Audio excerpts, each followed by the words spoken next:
ಆಕಾಶವಾಣಿ ವಿಶೇಷ ಪ್ರಾಯೋಜಿತ ಸರಣಿ ನಿಸರ್ಗ ಜ್ಞಾನಾಮೃತ. ಮಾನವತ್ವದಿಂದ ದೈವತ್ವದ ಕಡೆಗೆ ಸಾಗುವ ಪಥದರ್ಶನ.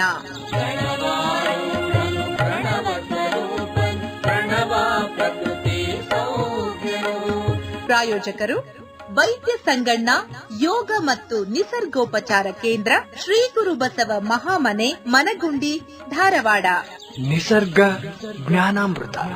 ಪ್ರಣವ ಷಡಂಗ ಸಮರಸ ನಮ್ಮ ಕೂಡಲ ಸಂಗಮದೇ. ಈ ಕಾರ್ಯಕ್ರಮಕ್ಕೆ ಶುಭಾಶಯ ಕೋರುತ್ತಾರೆ ಶ್ರೀಮಾನ್ ರವಿ ಮೆಳವಂಕಿ, ನಿವೃತ್ತ ವ್ಯವಸ್ಥಾಪಕರು, ಕೆನರಾ ಬ್ಯಾಂಕ್, ಧಾರವಾಡ.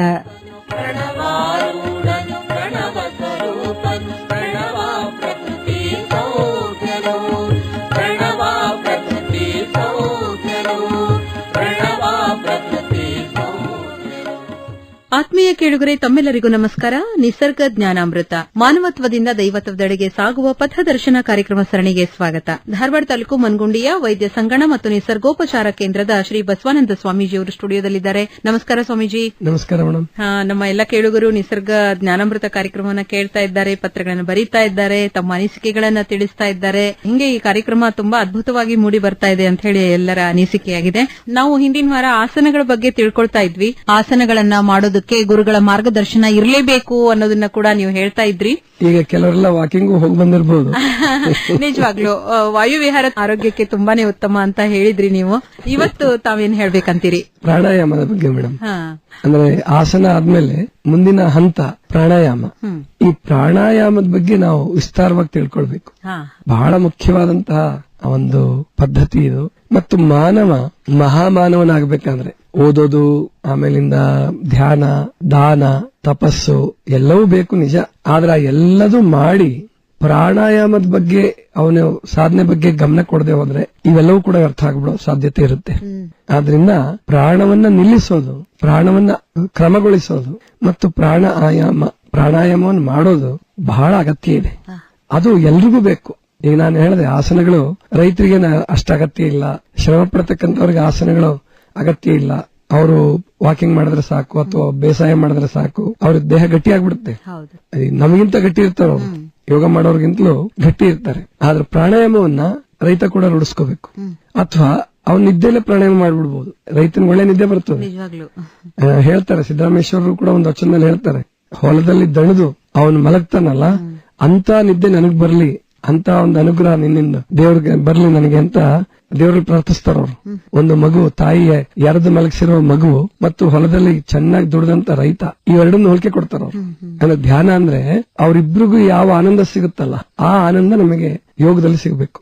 ನೀವು ಪ್ರಾಣಾಯಾಮ ಮಾಡಿ, ಧ್ಯಾನ ಮಾಡಿ, ಎಲ್ಲವನ್ನೂ ಮಾಡಿ, ಆದ್ರೆ ಆ ಆನಂದ ಸಿಗದೆ ಹೋದ್ರೆ ನಾವು ಮಾಡ್ತಾ ಇರ್ತಕ್ಕಂಥದ್ದು ಸರಿ ಅಲ್ಲ. ಅದೇ ಮಾರ್ಗ ನಮಗೆ ಇಂಡೆಕ್ಸ್, ಸೂಚ್ಯಾಂಕ ಏನಪ್ಪಾ ಅಂದ್ರೆ ಯೋಗಕ್ಕೆ, ನೀವು ಮಾಡ್ತಾ ಇರ್ತಕ್ಕಂತ ಯೋಗದಲ್ಲಿ ಆಸನ ಮಾಡಿ, ಪ್ರಾಣಾಯಾಮ ಮಾಡಿ, ಆಮೇಲಿಂದ ಯಮ ನಿಯಮಗಳನ್ನೆಲ್ಲ ಚೆನ್ನಾಗಿ ಪಾಲಿಸಿ ಎಲ್ಲ ಸರಿ. ಇದಕ್ಕೆ ಸೂಚ್ಯಾಂಕ ಏನಿಟ್ಕೊಳ್ಬೇಕು ಅಂದ್ರೆ ಆರೋಗ್ಯ ಮತ್ತು ಆನಂದ. ಆರೋಗ್ಯ ಸಿಗ್ತಾ ಇದೆಯಾ, ನೀವು ಹೋಗ್ತಾ ಇರೋ ಮಾರ್ಗ ಸರಿ ಇದೆ. ಆನಂದ ಸಿಗ್ತಾ ಇದೆಯಾ, ನೀವು ಹೋಗ್ತಾ ಇರ್ತಕ್ಕಂಥ ಮಾರ್ಗ ಸರಿ ಇದೆ. ದುಶ್ಚಟಗಳಿಗೆ ಬಲಿಯಾಗ್ತಿದ್ದೀರಾ, ಕೆಲವು ಯೋಗ ಮಾಡಿಯೂ ಕೂಡ ದುಶ್ಚಟಗಳಿಗೆ ಬಲಿಯಾಗ್ಬಿಡ್ತಾರೆ. ಅದು ಯೋಗ ಮಾರ್ಗದಲ್ಲಿ ನೀವು ಸರಿಯಾಗಿ ಪ್ರವಹಿಸ್ತಾ ಇಲ್ಲ ಅಂತ ಸೂಚಿಸ್ತಕ್ಕಂಥದ್ದು. ಅಂತಹ ಕೆಲವು ದೌರ್ಬಲ್ಯಗಳನ್ನ ಗೆಲ್ಲಬೇಕಾದ್ರೆ, ದೈಹಿಕ ದೌರ್ಬಲ್ಯಗಳು, ಮಾನಸಿಕ ದೌರ್ಬಲ್ಯಗಳು, ಭಾವನಾತ್ಮಕ ದೌರ್ಬಲ್ಯಗಳು, ಹೀಗೆ ದೌರ್ಬಲ್ಯಗಳು 3 ಪ್ರಕಾರ ಇರುತ್ತೆ: ದೈಹಿಕ, ಮಾನಸಿಕ, ಭಾವನಾತ್ಮಕ. ಈ 3ನ್ನೂ ಗೆಲ್ಲಬೇಕಾದ್ರೆ ನಮಗೆ ಪ್ರಾಣಾಯಾಮ ಸಹಾಯ ಮಾಡುತ್ತೆ. ಪ್ರಾಣಾಯಾಮದಲ್ಲಿ ಮುಖ್ಯವಾಗಿ ನಾವು ಪ್ರಾಣಾಯಾಮದ ಬಗ್ಗೆ ತಿಳ್ಕೋಬೇಕಾದ್ರೆ ಪ್ರಾಣಾಯಾಮ ಅನ್ನೋ ಶಬ್ದವನ್ನ ನಾವು ಮೊದಲು ಬಿಡಿಸ್ಕೊಳ್ಬೇಕು. ಅದ್ರ ಉದ್ದೇಶ ನಮಗೆ ಗೊತ್ತಾಗ್ಬೇಕು ಮೊದಲು. ಯಾಕಂದ್ರೆ ನನಗೆ ತುಂಬಾ ವರ್ಷ ಈ ಪ್ರಾಣಾಯಾಮದ ಉದ್ದೇಶನೇ ಗೊತ್ತಿರ್ಲಿಲ್ಲ. ಎಲ್ಲರೂ ಹೇಳೋರು, ನೀವು ನಾಡಿ ಶೋಧನೆ ಮಾಡಿ, ಆಮೇಲೆ ಭಸ್ತ್ರಿಕಾ, ಕಪಾಲಭಾತಿ ಎಲ್ಲ ಸರಿ. ಇದ್ರದ್ದು ಮುಖ್ಯ ಉದ್ದೇಶ ಏನು, ಯಾಕೆ ಮಾಡ್ಬೇಕು, ಮಾಡೋದ್ರಿಂದ ಪ್ರಯೋಜನ ಏನು, ಇದನ್ನ ಎಲ್ರಿಗೂ ನಾವು ತಿಳಿಸ್ಕೊಡ್ಬೇಕು. ವಿಶೇಷವಾಗಿ ಯುವಕರಿಗೆ, ಅದರಲ್ಲೂ ಬಾಲ್ಯ ಕಳೆದು ಯೌವನವನ್ನ ಪ್ರವೇಶ ಮಾಡ್ತಿರ್ತಾರಲ್ಲ, ಅವರಿಗೆ ಮನಸ್ಸು ತುಂಬಾ ಚಂಚಲ ಇರ್ತದೆ. ದೈಹಿಕ ಸಮಸ್ಯೆಗಳು ಶುರುವಾಗ್ಬಿಟ್ಟಿರುತ್ತೆ. ಮೊಡವೆಗಳಿರ್ಬೋದು, ಬೇರೆ ಬೇರೆ ತೊಂದರೆಗಳು, ಆಮೇಲೆ ಚಂಚಲತೆ, ವಿಕಾರಗಳು ಎಲ್ಲ ಯೌವನದೊಂದಿಗೆ ಕಾಲಿರಿಸ್ಬಿಡ್ತವೆ. ಆವಾಗ ನಾವು ಮಾಡ್ತಕ್ಕಂಥದ್ದು ಎಲ್ಲರೂ ಸುಲಭವಾಗಿ ಮಾಡೋದಂದ್ರೆ ಹುಡುಗರಿಗೆ ಬೈಯೋದು. ನೀ ಚಂಚಲ ಇದೆಯಾ, ನೀನು ಯಾಕಷ್ಟೊಂದು ಸೌಂದರ್ಯಕ್ಕೆ ಗಮನ ಕೊಡ್ತೀಯಾ, ಯಾಕೆ ಮದುವೆಗಳ ಬಗ್ಗೆ ಅಷ್ಟೊಂದು ತಲೆ ಕೆಡಿಸ್ಕೊಂತೀಯ? ಅದು ತಲೆ ಕೆಡಿಸ್ಕೊಳ್ಳೋ ವಯಸ್ಸು, ಮತ್ತು ಅವ್ರ ವಯಸ್ಸಲ್ಲಿ ನಾವು ತಲೆ ಕೆಡಿಸ್ಕೊಂಡಿರ್ತೀವಿ ಅನ್ನೋದನ್ನ ಎಲ್ಲರೂ ಗಮನಿಸಬೇಕು. ಪ್ರತಿಯೊಬ್ರು ಕೂಡ ತಲೆ ಕೆಡಿಸ್ಕೊಂಡಿರ್ತೀವಿ, ದೌರ್ಬಲ್ಯಗಳ ಜೊತೆ ಹೋರಾಟ ಮಾಡಬೇಕಾಗಿರುತ್ತೆ. ಆ ಸ್ಥಿತಿಯನ್ನ ಅರ್ಥ ಮಾಡಿಕೊಂಡು ಯುವಕರಿಗೆ ನಾವು ಈ ಆಸನ ಮತ್ತು ಪ್ರಾಣಾಯಾಮಗಳ ಬಗ್ಗೆ ಸರಿಯಾದ ಜ್ಞಾನವನ್ನು ಕೊಡಬೇಕು. ನಮ್ಮ ಈ ದೈವತ್ವದ ಕಡೆಗೆ ಸಾಗುವ ಪಥದರ್ಶನ ಇದೆಯಲ್ಲ, ಇದಕ್ಕೂ ಬಹಳ ಮುಖ್ಯ ಪ್ರಾಣಾಯಾಮ. ಎಲ್ಲದಕ್ಕೂ ಪ್ರಾಣಾಯಾಮದಲ್ಲಿ ಬಹಳ ಅದ್ಭುತವಾದ ಶಕ್ತಿ ಇದೆ. ಮೊದಲು ಪ್ರಾಣಾಯಾಮ ಅಂದ್ರೆ ಏನು ಅಂತ ತಿಳ್ಕೊಳ್ಳೋಣ. ಪ್ರಾಣ ಅಂದ್ರೆ ಗೊತ್ತು ನಿಮಗೆಲ್ಲ, ಉಸಿರು ಅಥವಾ ಆತ್ಮವನ್ನು ಧರಿಸಿಕೊಂಡಿರುವಂತಹ ಒಂದು ವ್ಯವಸ್ಥೆ ಜೀವಾತ್ಮ ಅಂತ ಕರೀತಾರೆ.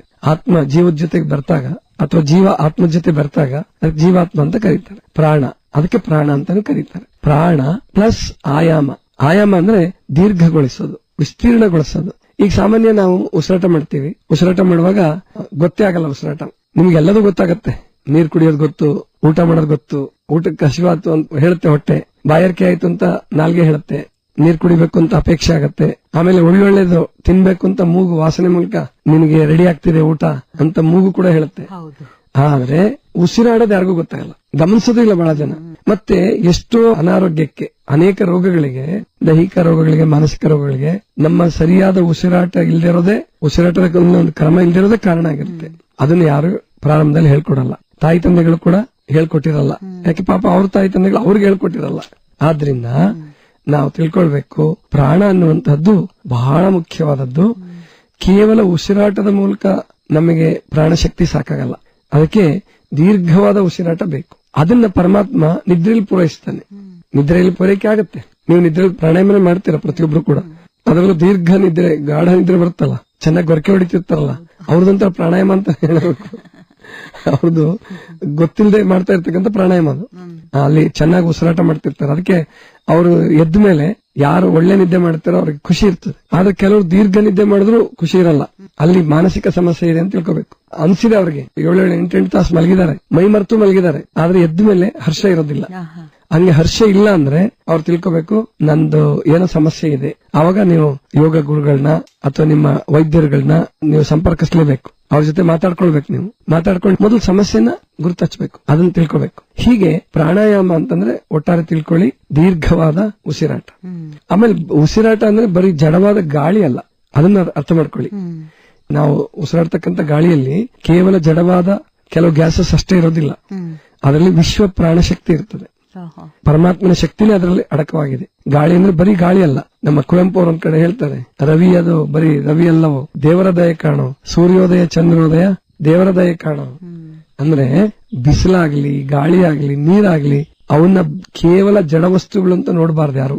ಅದರಲ್ಲಿ ಪರಮಾತ್ಮನ ಶಕ್ತಿ ಅಡಕವಾಗಿದೆ. ಹಾಗೆ ನಾವು ತೆಗೆದುಕೊಳ್ಳತಕ್ಕಂತಹ ಗಾಳಿಯಲ್ಲಿ ವಿಶ್ವಶಕ್ತಿ ಅಡಕೊಂಡಿದೆ, ಪರಮಾತ್ಮನ ಶಕ್ತಿ ಅಡಕೊಂಡಿದೆ. ಅದನ್ನ ನಾವು ದೀರ್ಘವಾಗಿ ತಗೊಳ್ಬೇಕು, ದೀರ್ಘವಾಗಿ ಬಿಡಬೇಕು. ಎಲ್ರಿಗೂ ಗೊತ್ತಿದೆ, ನಾವು ತೆಗೆದುಕೊಳ್ಳುವಾಗ ಆಮ್ಲಜನಕವನ್ನು ತಗೊಳ್ತೀವಿ, ಬಿಡುವಾಗ ಇಂಗಾಲಾಮ್ಲವನ್ನು ಬಿಡ್ತೀವಿ. ಅಂದ್ರೆ ನಮ್ಮಲ್ಲಿರುವ ಕೊಳೆಯನ್ನ ತೆಗೆದುಕೊಂಡು ಹೋಗುತ್ತೆ. ನಮ್ಮಲ್ಲಿರೋ ಕೊಳೆ ಸೃಷ್ಟಿ ಆಗ್ತಾ ಇರುತ್ತೆ. ಎಲ್ಲಿ ಕೊಳೆ ತಗೊಂಡು ಹೋಗುತ್ತೆ ಗೊತ್ತೇ ಆಗಲ್ವಲ್ಲ, ಅದು ಯೋಗ ಮಾಡೋರಿಗೆ ಗೊತ್ತಿರುತ್ತೆ. ಈಗ ನಮ್ದು ರಕ್ತ ಎಲ್ಲಾ ಕಡೆ ಅಡ್ಡಾಡ್ಕೊಂಡು ಬಂದು ಶುದ್ಧೀಕರಣ ಆಗೋದಿಲ್ಲಪ್ಪ ಅಂತಂದ್ರೆ ಶ್ವಾಸಕೋಶದಲ್ಲಿ. ಅಲ್ಲಿ ಮಣ್ಣಿನ ರಕ್ತ ದೇಹದ ಎಲ್ಲಾ ಸೂಕ್ಷ್ಮವಾದ ಕೊಳೆನೆಲ್ಲ ತಗೊಂಡ್ ಬಂದು ಅಲ್ಲಿ ಶ್ವಾಸಕೋಶದಲ್ಲಿ ಬಿಟ್ಬಿಡುತ್ತೆ. ಅದಕ್ಕೆ ಕಫ ಜಾಸ್ತಿ ತಯಾರಾಗೋದಲ್ಲಿ ಅಲ್ಲಿ ಅದು ಆಮ್ಲಜನಕವನ್ನು ಪಡ್ಕೊಳ್ಳುತ್ತೆ. ಅದಕ್ಕೆ ಉಸಿರಾಟದಲ್ಲಿ ಎಷ್ಟು ಪ್ರಕಾರ ಅಂದ್ಕೂಡ್ಲೆ ಕೆಲವರು 2 ಪ್ರಕಾರ ಅಂತ ಹೇಳ್ತಾರೆ. ಉಚ್ಛ್ವಾಸ, ನಿಶ್ವಾಸ, ಅದು ಒಂದೇ ಪ್ರಕಾರನೇ, ಅದು 2 ಪ್ರಕಾರ ಅಲ್ಲ. ಬಹಿರಂಗದ ಉಸಿರಾಟ, ಅಂತರಂಗದ ಉಸಿರಾಟ ಅಂತ ಇದೆ. ಅದ್ರ ಬಗ್ಗೆ ನಾವು ಸರಿಯಾಗಿ ತಿಳ್ಕೋಬೇಕು. ಬಹಿರಂಗದ ಉಸಿರಾಟ, ಅಂತರಂಗದ ಉಸಿರಾಟ. ಬಹಿರಂಗದ ಉಸಿರಾಟ ಅಂದ್ರೆ ಏನು ಅಂದ್ರೆ ನಾವು ಮೂಗಿಂದ ತಗೊಳ್ತೀವಿ, ಮೂಗಿಂದ ಬಿಡ್ತೀವಿ, ಶ್ವಾಸೋಚ್ಛ್ವಾಸ ಅಥವಾ ಉಚ್ಛ್ವಾಸ, ನಿಶ್ವಾಸ. ಅಂತರಂಗದ ಉಸಿರಾಟ ಅಂದ್ರೆ ಶ್ವಾಸಕೋಶದಲ್ಲಿ ಬ್ಲಡ್ ಏನು ಅವರು ಮ್ಯಾಲಿಕ್ಯೂಲ್ಸ್, ರಕ್ತ ಕಣಗಳು ಉಸಿರಾಟ ಮಾಡ್ತಾವಲ್ಲಿ. ಈಗ ಉದಾಹರಣೆಗೆ ಹೆಮೋಗ್ಲೋಬಿನ್ ಚೆನ್ನಾಗಿರ್ಬೇಕು ಅಂದ್ರೆ ನಿಮ್ಗೆ ಆಕ್ಸಿಜನ್ ಜಾಸ್ತಿ ಸಿಗ್ಬೇಕು. ಆಕ್ಸಿಜನ್ ಜಾಸ್ತಿ ಸಿಗ್ಬೇಕಂದ್ರೆ ಅಂದ್ರೆ ಆಮ್ಲಜನಕ ಜಾಸ್ತಿ ಸಿಗ್ಬೇಕು ಅಂದ್ರೆ ನೀವು ದೀರ್ಘ ಉಸಿರಾಟ ಮಾಡ್ಬೇಕು. ದೀರ್ಘ ಉಸಿರಾಟ ಮಾಡ್ಬೇಕು ಅಂದ್ರೆ ನಿಮ್ ಗಾಳಿ ಶುದ್ಧವಾಗಿರ್ಬೇಕು. ನೀವು ಬೆಂಗಳೂರಲ್ಲೂ ಅಥವಾ ಬಸ್ ಸ್ಟ್ಯಾಂಡ್ ಅಲ್ಲಿ ಮೆಜೆಸ್ಟಿಕ್ ಅಲ್ಲಿ ಕುತ್ಕೊಂಡು ನೀವು ದೀರ್ಘ ಉಸಿರಾಟ ಮಾಡು ಅಂದ್ರೆ, ಅಥವಾ ಯಾವ್ದಾದ್ರು ಟ್ರಾಫಿಕ್ ಇದ್ದಲ್ಲಿ, ವಿಪರೀತ ಹೊಗೆ ಇದ್ದಲ್ಲಿ, ಅಶುದ್ಧ ಗಾಳಿ ಇದ್ದಲ್ಲಿ ದೀರ್ಘ ಉಸಿರಾಟ ಮಾಡಕ್ಕಾಗಲ್ಲ, ಮಾಡ್ಲೂಬಾರ್ದು. ಅದು ಮಾಡ್ಲೂಬಾರ್ದು. ಅವಾಗ ನಿಮಗೆ ರಕ್ತ ಇನ್ನು ಕೆಡಿಸ್ಕೊಳ್ತೀರ. ಅವಾಗ ಅದಕ್ಕೆ ನನಗೆ ಬಹಳ ಆಶ್ಚರ್ಯ ಆಗೋದೇನು ಅಂದ್ರೆ ಯಾಕೆ ನಮ್ ಜನ ಇಂತ ಒಂದು ದೊಡ್ಡ ತಪ್ಪು ಮಾಡಿದ್ರು ಏನು ಅಂತಂದ್ರೆ ಅಂದ್ರೆ ಉಸಿರಾಟ ಮಾಡೋದ್ರ ಬಗ್ಗೆ ಗಮನ ಕೊಡಬೇಕು ಅಂತ ಹೇಳ್ತಾ ಇದ್ದೆ. ಅಂದ್ರೆ ಶುದ್ಧವಾದ ಗಾಳಿ ಎಲ್ಲಿರುತ್ತೋ ಅಲ್ಲೇ ಪ್ರಾಣಾಯಾಮ ಮಾಡ್ಬೇಕು. ಸಿಕ್ಕಲ್ಲಿ ಪ್ರಾಣಾಯಾಮ ಮಾಡಕ್ ಬರಲ್ಲ. ಯಾಕಂದ್ರೆ ನೀವು ಉಸಿರಾಡ್ತಕ್ಕಂತ ಗಾಳಿಯಲ್ಲಿ ಆಮ್ಲಜನಕದ ಪ್ರಮಾಣ ಹೆಚ್ಚಿರಬೇಕು. ಒಂದು ಈ ಹೊಗೆ ಧೂಳು ಆಮೇಲಿಂದ ಈ ಕಾರ್ಖಾನೆಗಳ ತ್ಯಾಜ್ಯ ಗಾಳಿಯಲ್ಲಿ ಸುಲಭವಾಗಿ ಬೆರೆತು ಬಿಡುತ್ತೆ. ಅಂತ ಕಡೆ ನೀವು ಪ್ರಾಣಾಯಾಮ ಮಾಡಕ್ ಹೋಗ್ಬಾರ್ದು. ಒಂದ್ ವೇಳೆ ಅಂತ ಕಡೆ ನೀವು ವಾಸ ಮಾಡ್ಬೇಕಾದ ಅನಿವಾರ್ಯತೆ ಇದ್ರೆ ದೇಹ ಹೊಂದ್ಕೊಂಡ್ಬಿಡುತ್ತೆ ಆಮತ್ ಬೇರೆ. ಆದ್ರೆ ನೀವು ಯೋಗ ಮಾರ್ಗದಲ್ಲಿ ಸಮರ್ಥವಾಗಿ ಮುನ್ನಡೆಯಕ್ಕಾಗಲ್ಲ. ಪ್ರಾಣಾಯಾಮದ ಆನಂದ ನಿಮಗೆ ಸಿಕ್ಕಲ್ಲ. ಆದ್ರಿಂದ ಆ ಪ್ರಾಣಾಯಾಮದ ಬಗ್ಗೆ ತಿಳ್ಕೊಳ್ಳೋದು ಎಷ್ಟು ಮುಖ್ಯನೋ ಆ ಪ್ರಾಣಾಯಾಮಕ್ಕೆ ಯೋಗ್ಯವಾದ ಜಾಗ, ಯೋಗ್ಯವಾದಂತಹ ವಾತಾವರಣವನ್ನ ಕಲ್ಪಿಸ್ಕೊಳ್ಳೋದು ಕೂಡ ಅಷ್ಟೇ ಮುಖ್ಯ. ಅದನ್ನ ನಾವು ಮುಂದಿನ ಸಂಚಿಕೆಯಲ್ಲಿ ತಿಳ್ಕೊಳ್ಳೋಣ ಮೇಡಮ್. ಕೇಳುಗರೆ, ಮಾನವ ಮಹಾಮಾನವನಾಗಬೇಕಾದ್ರೆ ಪ್ರಾಣಾಯಾಮ ತುಂಬಾನೇ ಮುಖ್ಯ ಅನ್ನೋದನ್ನ ಸ್ವಾಮೀಜಿಯವರು ಇಷ್ಟೊತ್ತು ತಿಳಿಸಿಕೊಟ್ರು. ಮತ್ತೆ ಮುಂದಿನ ವಾರ ನಿಸರ್ಗ ಜ್ಞಾನಾಮೃತ ಕಾರ್ಯಕ್ರಮದಲ್ಲಿ ಭೇಟಿಯಾಗೋಣ. ನಮಸ್ಕಾರ ಸ್ವಾಮೀಜಿ. ನಮಸ್ಕಾರ ಮೇಡಮ್.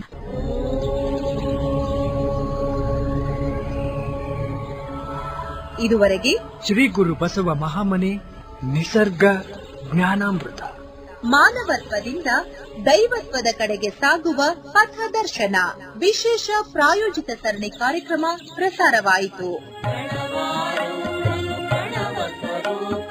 ಭಾಗವಹಿಸಿದ ತಜ್ಞರು ಶ್ರೀ ಬಸವಾನಂದ ಸ್ವಾಮಿಗಳು, ಶ್ರೀ ಗುರು ಬಸವ ಮಹಾಮನೆ, ಮನಗುಂಡಿ, ಧಾರವಾಡ.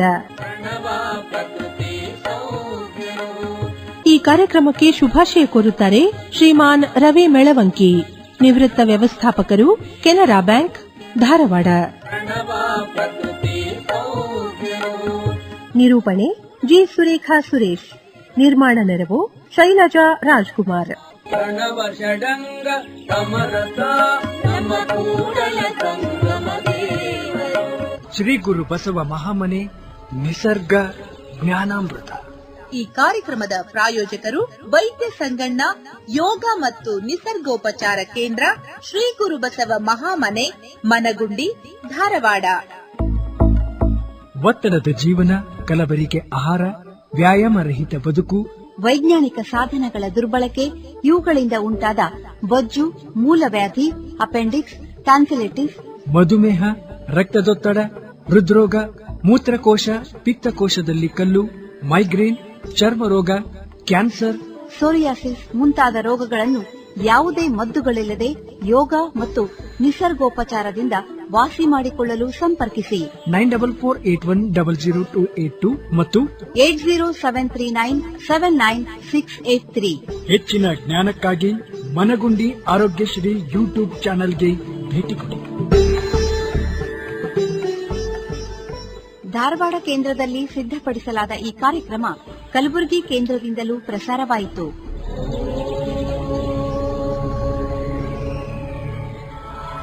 ಮತ್ತೆ ಮುಂದಿನ ಗುರುವಾರ ನಿಸರ್ಗ ಜ್ಞಾನಾಮೃತ.